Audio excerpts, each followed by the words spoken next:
Hey, Margie here. Today we're talking about a topic that's near and dear to my heart. And it's something a lot of people just don't pay attention to until it's a problem. And what is it? It's our blood sugar.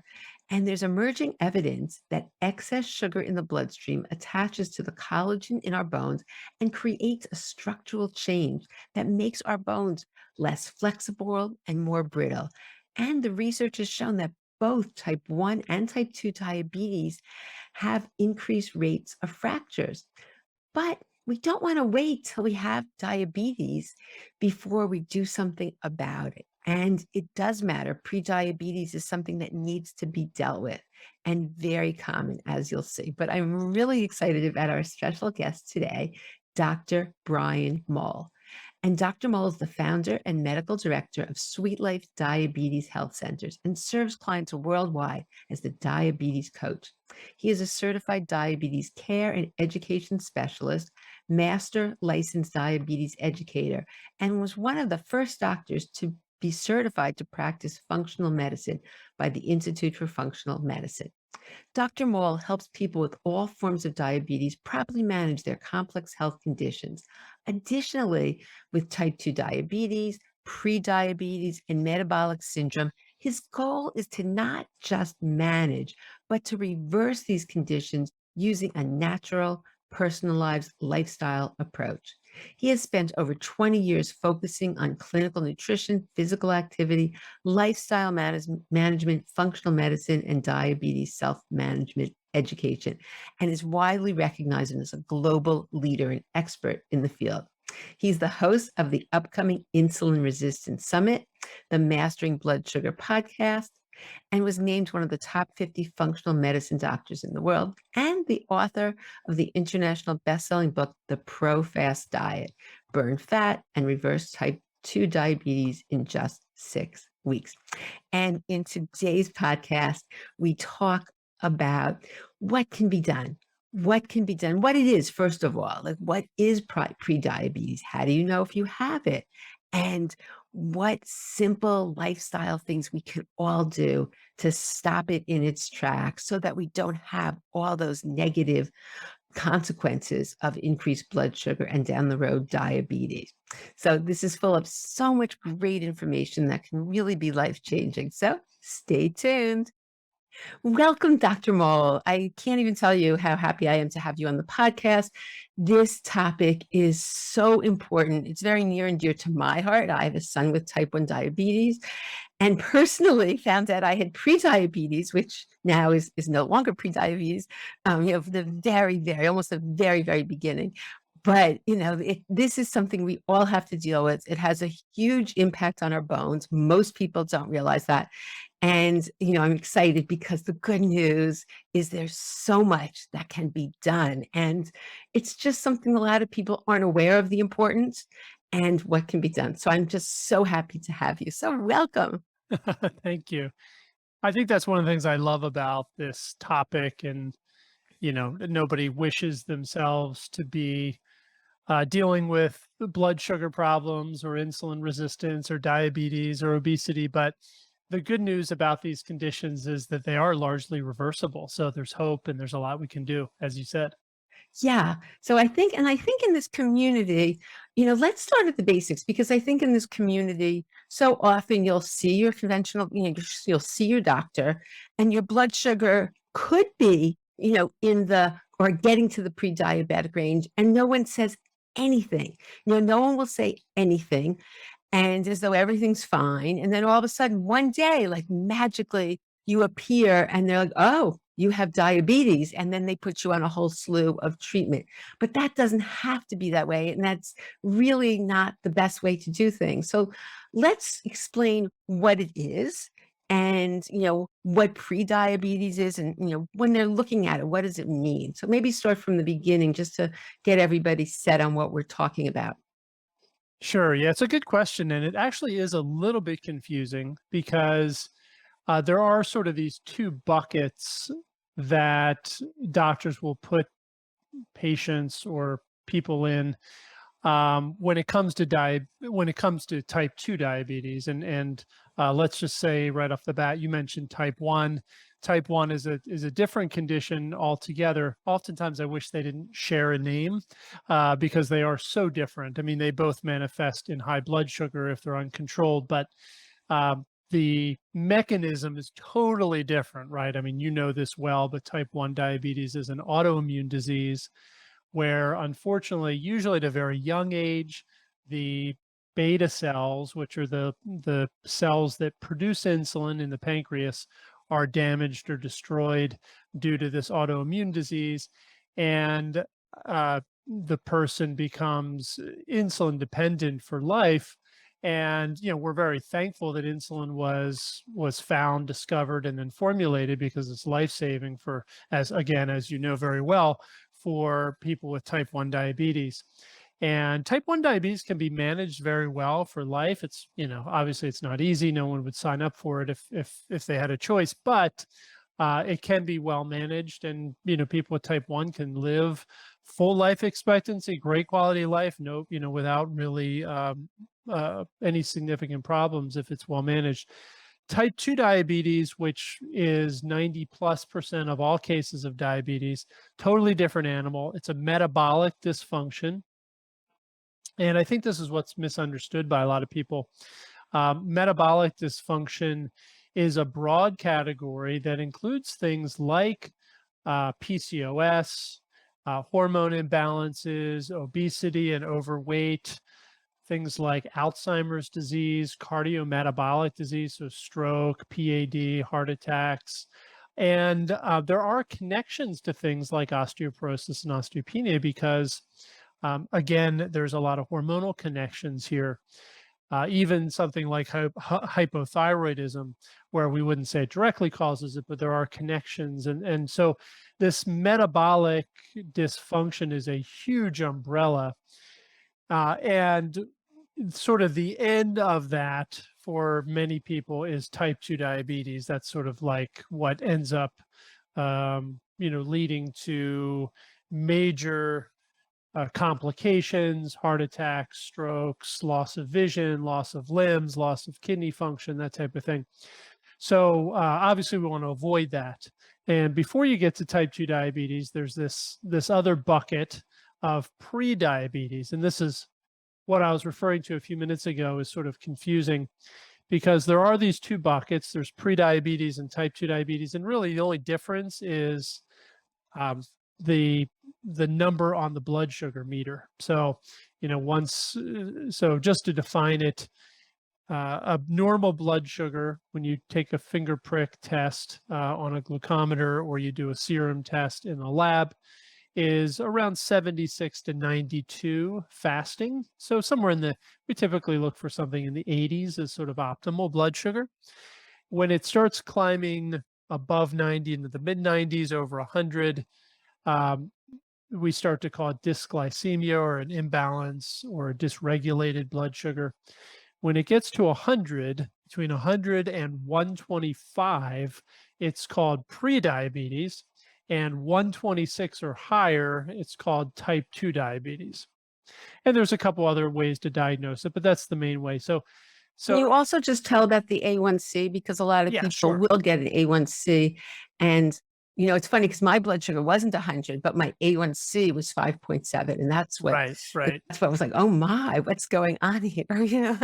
Yeah, so Yeah. there was a lot of dispute around whether or not to use A1C as a diagnostic criteria. It's long been used for sort of monitoring blood sugar control. And what it is, it's a test where they look at the red blood cells, and there's a part of the red blood cell called hemoglobin that carries oxygen. And on the hemoglobin, there's these little receptors called A1C receptors, and sugar can get stuck to them. So this is important because sugar can also get stuck to other cells, like the cells that line our blood vessels and the cells in our brain and the cells in our small blood vessels in our eyes and feet and kidneys and so forth. And this is basically one of the ways we develop problems from diabetes is they get glycated or sugar coated. It's almost like I always talk about it sort of like a creme brulee dessert, if you can imagine, where Oh, they God. put the sugar and then take the little blowtorch and melt it and caramelize it. That's kind of like what's happening to our cells, right? They're becoming caramelized or glycated, and then they don't function as well.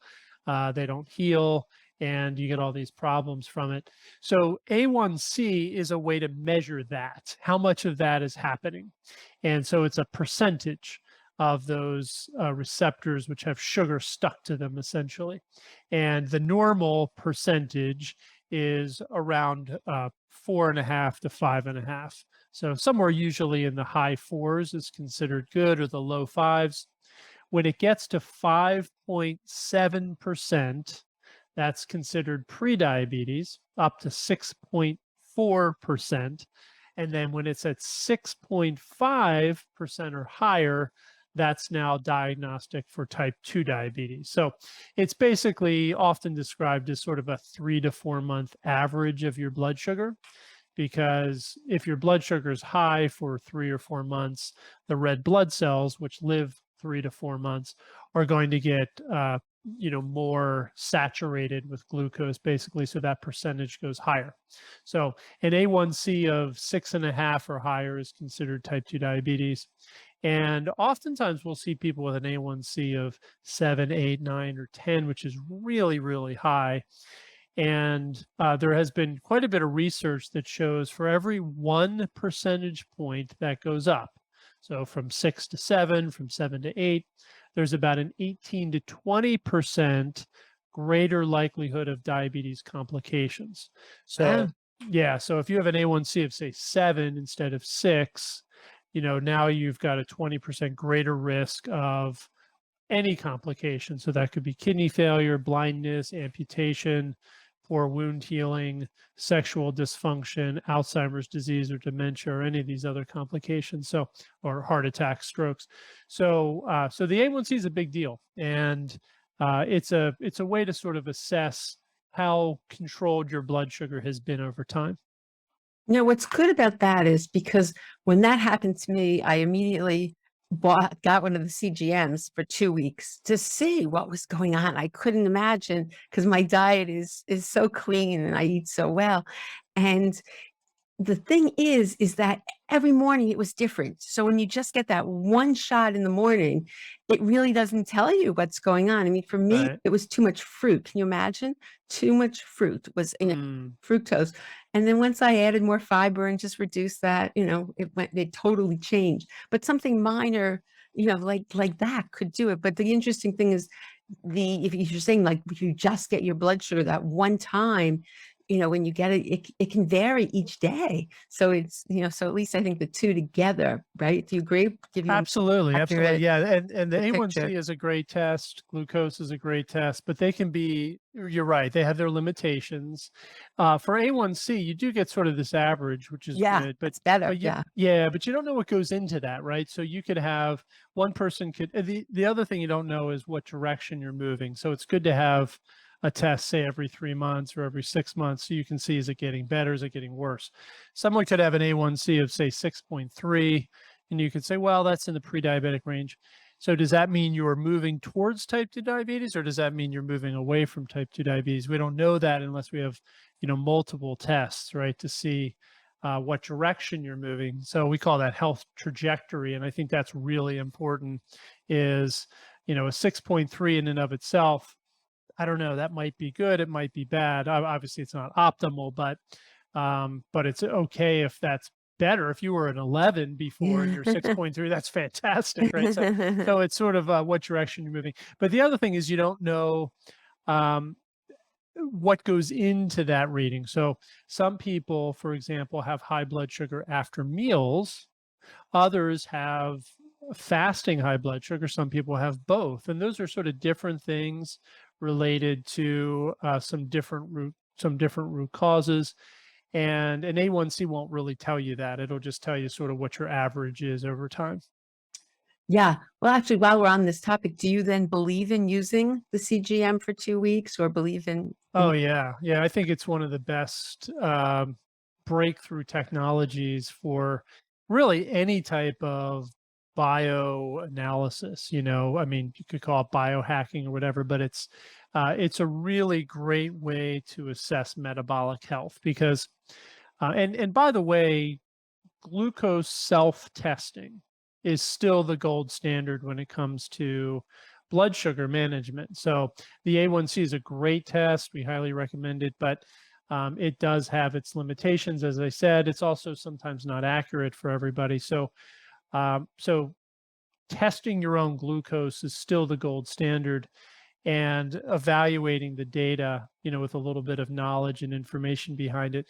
CGM is great. So if you could take that and just imagine you could check your blood sugar as often as you want, you can get patterns, pretty much like the Libre system, which a lot of people use. You scan it with your phone and you collect 8 hours of data. So, you've got basically your blood sugar, every minute or every 5 minutes for the last 8 hours. And you can see the graph, see how it changed. What was it like overnight? You check it in the morning. You can see how it was when you were sleeping. Um, and of course, you've got to make some notes throughout your day too to get the most out of this. You can also, by the way, scan it anytime you want. So, if you just ate lunch and you want to see, okay, I'm going to check it like every 5 minutes for the next 2 hours to see what's happening after that meal. That becomes really interesting. And so you can see like how you react to fruit. And it's not just fruit, it's different types of fruit. Like you might be fine with a half a pint of blueberries, but you might not be okay with a banana or a mango or something like that. Or a fruit smoothie might not work, but maybe an apple would be okay. So I think looking at those, post-meal, that post-meal data is really helpful. And the only way to do that is with the CGM, really. I mean, you Yeah, could I thought it you was could prick your great. finger, but yeah, I mean, that's not practical, obviously. After I got that, I talked to my son. He's like, "Mom," because he's been diabetic since his 20s. He was in college when Mhm. type 1, though, very different, but he's very well controlled and lives a very, Yeah. wonderful life. But really takes care of himself. But anyway, he's like, "You're not going to want to prick your finger, because he has gadgets all over the place. I mean, it's unbelievable what he does now." But anyway, so he was the one that really suggested it, and so both my husband and I did it. And it was fascinating because everyone is so different. So when you read this increases blood sugar, it's what we found was it was just very different for both of us as well as other people. And I mean, I love wearing it because I learned so much. It's just incredible. Or sometimes you'll go to a restaurant, you'll have your favorite drink or you'll have your favorite salad dressing and you have no idea that it's packed with sugar and shoots your blood sugar up. So it's just such a good thing to evaluate your life and see what could be causing things because and there's a lot of things you can do, which you're going to touch on. But anyway, yes, and I know in New Jersey, I think you need a prescription, but most doctors are really happy to write it. It's not very expensive but even for 2 weeks, you get a snapshot and you can make so many changes. What have you found throughout the country? Because I know you work with people Yeah, all yeah. over the world, actually. It's changed over the past couple years a lot. So there were a couple years ago, Medicare changed their guidelines. They used to only allow prescriptions for people who were checking their blood sugar. I think it was 4 times a day or more, or were on insulin. Now they did loosen that up, after some public pressure, and so now they'll cover it pretty much for anybody who it's prescribed for. That does vary. Doctors have, some are more liberal with prescribing that kind of thing. Some aren't. So I think it's just a little bit of a crapshoot. It just depends on your doctor's prescribing habits. And obviously, this isn't a drug. We're talking about a device that probably should not be gated anyway. I don't really see what the point of needing a prescription is. You don't need one in Canada, Mexico, or most of the rest of the world. So, the US just gates a lot of stuff more than other countries do. And I think that'll probably change. But most doctors, I would say, are willing to do it. If your doctor's not willing to write a prescription for it, there are services like telemedicine services that will basically do a telemedicine visit, which actually It just involves paperwork usually, and we'll send you the device. You have to pay for it. It's not covered by insurance in that circumstance. But even if you're paying two, three, $400 for, um, it's usually for two sensors, so that's two-week increments.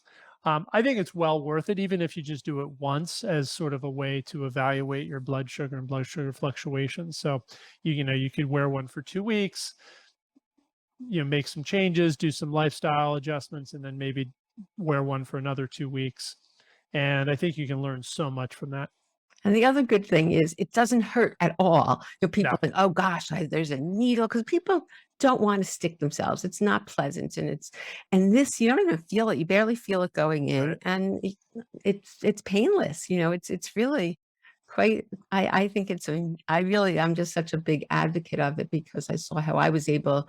So many people who recommended it, it's really changed their life. So yeah, I think that's really great. Well, let's talk about what happens, because people think, as I said, okay, there's no problem until I have diabetes. Well, let's talk about about metabolic health you mentioned, but about what really insulin resistance is, and why we want to nip it and do things right away to halt it and reverse it, which is so exciting that we're able to do this. And I know you see this every day. Yeah, I love that question because I really believe that there's so much more we can do before we get a diagnosis. And to me, it just makes so much sense to be proactive because once you develop type 2 diabetes, and, hopefully nobody listening to this will, but, a good percentage of the population now is becoming type 2 diabetic.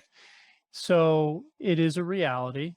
And unfortunately, once you become type 2 diabetic, it is much, much harder. It still can be reversed, or as some professionals say, put into remission. But it's something that you just like something happens in the body. I talked earlier about these two buckets, prediabetes and type 2 diabetes, and I talked about this cutoff.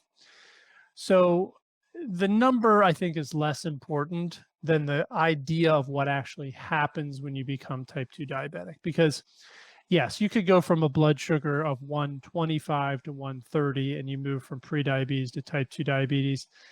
That's really, though, missing the point. I think what really happens with type 2 diabetes is you lose control of your ability to regulate your blood sugar. You either become so insulin resistant, which we'll talk about what that means here in a second, but you either become so insulin resistant that you can no longer control your blood sugar because you're not responding to this hormone, or your pancreas starts to slow down its production of insulin and you're not making enough insulin to control your blood sugar. It's one of those two things, or usually actually a combination of both. And that's what pushes people into type 2 diabetes. Once you get there, again, it can be reversed. You can get your blood sugar down. I've had people get off of medications. I've had people get off of insulin with type 2 diabetes, that is.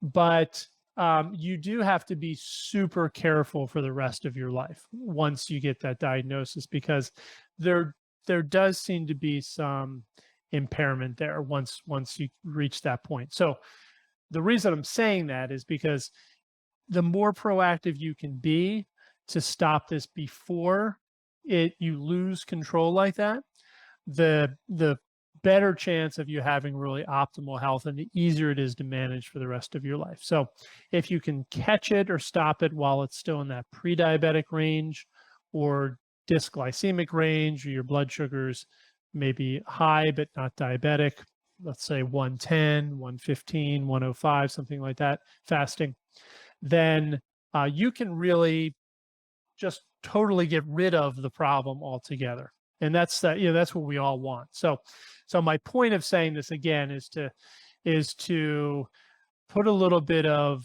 emphasis around this idea of be proactive, stop this now before it moves into type 2 diabetes, because you'll have a much easier time of doing it and a better quality of life. So what happens essentially is when we eat food, Um, it consists of nutrients and then macronutrients like uh, carbohydrates, protein, and fat. Protein gets broken down and metabolized into amino acids, which make our muscles grow and are used for various body functions. Fat, a very small percentage gets incorporated into cell membranes and used for, again, certain chemical reactions in the body. The rest of it typically gets stored as energy in our fat cells, unless it's burned, of course. And then glucose or carbohydrate foods get broken down into sugars, glucose and fructose mainly. And then our body uses those for energy or stores them if we have extra left over. When we eat carbohydrate rich foods, so whether it's fruit or grains or beans and legumes, there's carbs in nuts and seeds, even there's carbs in even vegetables, but less so. Um, the pancreas recognizes that there's glucose there and it releases this hormone called insulin, which then allows us to take up that glucose into our muscles and to a lesser degree our fat cells. So that's what happens after we eat. And that insulin is required or necessary for the muscles to take up that glucose after our meals. So over time, due to things like inflammation, toxins, fat building up in our muscles or our liver and other places, sedentary lifestyle, so not moving enough, not being active enough, not exercising, our cells become resistant to insulin. So we're making insulin, we eat food, pancreas recognizes the glucose, releases insulin, but the muscle cells in this case don't respond to it. So they don't take up the glucose. So the glucose continues to float around the bloodstream. If the fat cells are still sensitive to insulin, then they'll take up the glucose. That's why we gain weight oftentimes, right? If the fat cells become resistant, they can also become resistant to insulin. Then you've just got high blood sugar. You've got glucose floating around in the bloodstream. Eventually, it usually will sort of get stuck in the liver or converted in the liver to fat, or eventually it will get either used or stored as fat, and that makes the problem worse and worse and worse. As this problem gets worse, our fasting blood sugar starts going up, and eventually we become type 2 diabetic. So insulin resistance is sort of the foundational cause of prediabetes, type 2 diabetes, many cases of obesity. When we become resistant to insulin, the pancreas also makes more insulin, so it sort of compensates. So you can imagine if you had a family member who was losing their hearing and you were talking at a normal volume and they kept saying, "What? I can't hear you. I can't hear you." The first response usually is to talk louder, right? So we want to overcompensate. And that's what the pancreas does with insulin. If the cells aren't hearing that insulin, the pancreas makes more to overcome that. So our insulin levels actually rise initially, and that causes more fat storage. Insulin is also inflammatory when it gets to high levels, so it causes inflammation, leads to a lot of the problems actually that come from what we think of diabetes: kidney disease, eye disease, poor circulation, that kind of thing. And it can drive even cancer cell growth because insulin, uh, if we have cancer, if we develop cancer, cancer cells are insulin sensitive, so insulin forces the fuel into those and they replicate and grow faster. It also is tied to things like PCOS and other hormone imbalances. It can suppress thyroid hormone activity, it can affect estrogen levels and so forth. This is the connection to bone disease and thyroid disease and everything else. So this one problem of insulin resistance is at the root of a lot of these metabolic diseases. And as we said earlier, it can be fixed. So we talked about toxins, inflammation, fat stored in the wrong places like the liver and muscles, um, overeating, not exercising enough. I mean, these are basically the drivers for insulin resistance. Not sleeping well is another big one. Lack of sleep causes insulin resistance. Gut dysbiosis can lead to insulin resistance. So, if we want to reverse it, there's the solution. Heal the gut, correct your sleep, fix your exercise or physical activity, right? Reduce inflammation and body composition change. This is really a big one. More muscle, less fat, especially around the midsection. Oh, I love this. And you've worked with thousands of people. That's what's so great. You've seen this firsthand. So you want to just share with us, and then we'll talk about the summit, because I know that's, we can only cover so much in a podcast interview. And I know you have a whole entire summit on insulin resistance and things that can help. But why don't you give us, with all your experience, your favorite diet and lifestyle strategies that people can, everyone listening, and they're like, oh my, can put to use right away. And I think the other important thing for everybody to listen is you have to be in charge of your own health. Look at your blood work, because they may say, I mean, I see this all the time, and I'm sure you do. Oh, no, don't worry about it. We'll look at it later. We'll worry about it later. But at that point, just like you said, okay, now it's diabetes. So look at your own. And do you recommend then that people get an insulin level if they have any issues? I do, absolutely, especially early in the process. So if Mm. you are in that pre-diabetic range, um, doctors usually don't test insulin, but if you get it tested, and it's very simple, any lab can do it. It's inexpensive, and it's covered by insurance usually. So, and if it's not, it's like 20 or $30. But the insulin test itself is really the only way to know if you're making too much insulin or not enough. But most cases, it's too much. And so, and the other problem is the lab reference range. Yeah, I was just thinking of that. Is there a different number Yeah, that and everybody this is a lists big one. to look at? Yes, 'cause Right, it's this a is a lot. big one because right now insulin is mostly ordered by physicians to rule out an insulinoma, which is like an insulin producing um, tumor on the pancreas. So the numbers are very high on the lab reference range because if you have an insulinoma, your insulin is going to be sky high. So so the lab reference range goes up to 22, 24, 26 on some labs. That's way too high functionally. So if you have normal metabolic health and you're lean and fit and active, your insulin should be around 5 fasting. So we said Okay. between like 2.5 and 6 is sort of a better functional range. That's sort of the optimal range. If it's over 10, that's a sign that you have hyperinsulinemia, too much insulin in the blood, and that's almost always due to insulin resistance. Wow, and that won't even be flagged. You're No, that on won't even your be flagged, right. on your lab report, it will be green. Exactly, yeah, Wow. so you've gotta look at that a little bit more Yeah. closely, and under 2 is would be so hypoinsulinemic, that's usually associated with type 1 diabetes, for someone who doesn't know that they have it, they're not using insulin, for example. Oh, well, that's so helpful. Okay, so give us your favorite strategies. Yeah, so, I will say this, first of all, I've changed my opinion on this a little bit over the years, or at least I've changed my rationale for why I like particular diets. I do think when I look at the term diet, I don't have any negative connotation there. Some people do. Diet just means what you eat, right? So we can talk about what's your dog's diet, what's a gorilla's diet.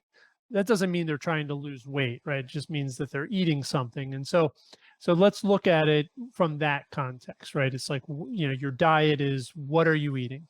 So we're all on a diet, first of all. You know, and I think it's good to be strategic, obviously, with your diet for whatever purpose you have. The other thing that I like to do is separate therapeutic diet from long-term wellness diet. So, if you said, what should I eat for the rest of my life? I might have a different answer than if you said, "What should I eat to reverse my prediabetes?" Because I think to reverse metabolic disease, you do have to be a little bit more restrictive. So you mentioned fruit. Someone who is, I don't know, 20 years old, super lean, fit, has great metabolic health genetically. They have good metabolic health, good blood sugar. Like, I'll just use, my 20-year-old kids, for example. They can eat bananas, they can eat, as much fruit as they want. Their blood sugar doesn't move. It's like always good. Um, because it's going into a different metabolic health system. I'm like you. If I eat sweet fruits, like if I eat, I can have a handful of cherries. If I eat a pound of cherries, which I can do easily, my blood sugar shoots up, from that because it's just too much to handle all at once. So, um, so the point is, if you're metabolically healthy, you're lean, fit, have good musculature, low body fat, and you have built good metabolic health, you can eat different foods than when you are trying to gain or regain metabolic health. So then, how do we design a therapeutic diet to reverse metabolic disease or to reverse prediabetes or type 2 diabetes, that type of thing? I think it comes down to how do you make yourself more insulin sensitive and burn through the deep recesses of fat. I'm not talking necessarily about jiggly fat under the skin, but the deep recesses of fat that are stored in the liver and in the muscles and in around the organs. Now, not everybody has that, but if you have prediabetes, you probably have some of that. And so, how do you get to that? And oftentimes, it has to be on some sort of energy restriction. So, energy meaning the calories we get from carbs and fat, right? So, what's the best way for you to get there? That's the question. Now, most people tend to do better on a low carb diet because a lot of us have carbohydrate addictions. We can't sit down with I don't know. A, I'm trying to think of something that would be healthy to eat as a carbohydrate. Like maybe a stir fry with rice or something, and eat a little bit of that and be totally fine and move on. For many of us, it stimulates sugar cravings, it stimulates carb cravings. We want some ice cream afterwards, or we want some sort of snack later. And that leads oftentimes to overeating, and particularly overeating carbohydrates, which makes insulin resistance worse. So, carbohydrate restriction works for a lot of people. Um, some people do well on ketogenic diets. Some people need to take that carbohydrate restriction to the sort of to the extreme, and they do really well with that for a few months. I don't recommend any of this type of restrictive eating for long term. Again, this is therapeutic, but that can work for a few months.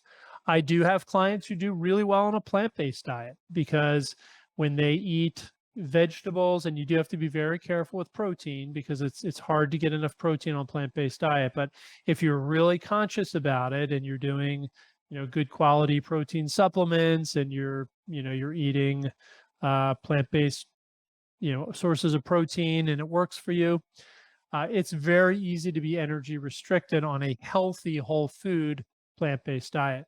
And so some people do well with that, but I find that most of my clients seem to excel on sort of a well-formulated low carbohydrate diet, where they're cutting out breads and pastas and cereals and even grains, and focusing on vegetables, some fruit, high quality protein. So, grass-fed beef, wild-caught fish, organic, pastured chicken, turkey, poultry, that type of thing. And sort of a moderate amount of healthy fats. I don't think added, refined, processed foods are good for anybody. So whether that's sugar or flour or oils, certainly vegetable oil is not a great idea, but even olive oil, while I consider it a good oil, we don't want to be throwing lots of olive oil all over our food if we can help it. I think using it sparingly, of course, is great, but it is a processed, you know, refined oil, even extra virgin olive oil. So I do think we have to be careful with those because it's high energy density, right? I mean, we're adding basically pure energy to our foods, and so a little bit of that is okay, but we do have to be careful. So I like whole foods. So if you're gonna, if you want more fats, eat avocado, eat nuts and seeds, eat meats that have higher fat content. Um, but but I think a moderate amount of healthy fats, good quality protein, and then low, well formulated low carb is the way to go. And fiber? Because so many people are so devoid of fiber, which I guess you'll get Yeah. in the plant-based diet anyway. Yeah, I think fiber is important. Fiber has been shown to improve our glucose um, handling. So basically, fiber is a way to buffer the glucose in our meals. So if you're eating, for example, you're eating some fruit, much better to do it with the intact, cellular fruit, which has the fiber in it, than like a fruit juice. And I'm a big believer in cellular versus acellular foods. So in other words, try to eat the food in its whole form, with the cellular matrix intact, as opposed to breaking that down. So mashing, blending, um, crushing, pulverizing. Sometimes that's fine. I mean, if you're cooking something and you're baking or something, obviously you do that. But for the most part, try to keep it in its full cellular form if you're trying to improve metabolic health, because that cellular matrix, then your body has to break that down. So it delays the absorption of all those nutrients into your system. You get kind of a slower absorption and a lower curve than you would if that food's already sort of broken down by blending it up, for example. Got it. So the thing is, there's so many things, and you have a phenomenal book too that I will link to with the your book's great because it really talks about your, the ProFast diet, your diet in terms of but why don't you tell us about the summit? Because that has so many different areas. As I said, we could talk about this 10 hours. There's so much information, and everybody's different. Everybody has their piece that they know that they're not dealing with. So why don't you just share a little bit about what's in the summit? Thank you for that. Yeah, and you mentioned the ProFast diet. That's a book that I wrote basically as an energy restricted eating plan for people who are trying to recover metabolic health. It is you could call it lower calorie or calorie restricted, but we prioritize protein, so you keep your protein nice and high, and you're reducing the energy intake. And it's meant to be short term therapeutic eating strategy to sort of recover metabolic health, and then there's a process of moving into a long-term healthy, more balanced wellness diet. um, in the summit, which you're part of, I was very glad and blessed to have you talking about bone health and extra. We talked a lot about exercise and different things people can do to improve metabolic health from that perspective. We have 35 experts who are talking about all sorts of things. So we did a pretty big umbrella, because it's the Insulin Resistance Summit, and it's really a metabolic health summit. We talk about, we have experts talking about PCOS in women. We have people talking about all sorts of diet changes, supplementation. We have a pharmacist talking about diabetes and pre-diabetic drugs and sort of some of the dangerous things you have to watch out for. There's a lot of medications which actually can cause high blood sugar and either mimic or actually cause diabetes. You got to be careful with. So she talks about a lot of those. We get into all sorts of different lifestyle factors, sleep things, and how this manifests. So the different complications, how to make sure you're protecting your heart and vascular system, protecting yourself from Alzheimer's disease and cognitive impairment, right? This is a big one. There's a lot about the gut because The gut is a main driver of inflammation, which then leads to insulin resistance and metabolic health problems. So, one thing I love to do, and I know you do a good job of this also, is making sure that every interview has tons of takeaways, so it's not just a conversation about sort of the cause of the problem. It's what can we do to fix it? What can we do to fix the gut? What can we do to protect the brain? What can we do to prevent or reverse PCOS? What can we do to prevent or reverse osteopenia or osteoporosis? So it's a lot of practical information, so people watch it, they leave with something.